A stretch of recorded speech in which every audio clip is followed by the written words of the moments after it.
The hospital smell still haunts me.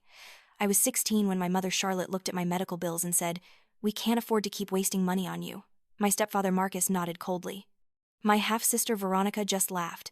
They left me there, insurance card revoked, to figure it out myself. I survived by sheer willpower, dropped out, worked illegally, slept in shelters. The only person who cared was my grandmother, Eleanor Montgomery, a woman my mother had cut off years ago. She found me, helped me quietly, never asking for anything in return. When she died, I cried for days. The lawyer's call came as a shock. Eleanor Montgomery's will reading, this Thursday. I almost didn't go. Walking into that marble-floored office felt surreal. My mother was there, dripping in jewelry I'm sure she bought on credit. Marcus wore an expensive suit. Veronica filed her nails, bored. The lawyer cleared his throat. Eleanor Montgomery bequeaths her entire estate, valued at $800 million, to her beloved granddaughter, Emma Montgomery. You should have seen their faces. My mother actually choked. Marcus's jaw literally dropped. Veronica screamed. That senile old woman was manipulated. But the will was airtight.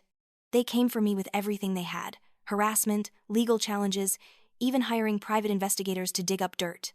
But Grandma Eleanor had documented everything: their abandonment, their cruelty, every vile text they'd sent over the years. She'd even included a clause: any attempt to contest the will would trigger criminal charges. The trial lasted 3 weeks. My mother's lawyer painted me as a gold digger. Then my attorney played the recordings, Grandma Eleanor's voice describing how she'd watched them destroy me, how she'd built this legal trap for them. Emma deserves every penny. They deserve nothing. They lost everything: their house, their cars, their reputation. Criminal charges for fraud and harassment meant jail time for Marcus and legal probation for my mother. Veronica had to drop out of her expensive private college. I used the money to open medical clinics for uninsured youth. Years later, I saw my mother outside one of my clinics, sick and desperate. I had my staff treat her for free. As she left, I said, "Grandmother would have wanted me to be better than you."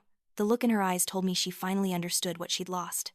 Craving more stories of poetic justice? The link in the description has hours of satisfying endings.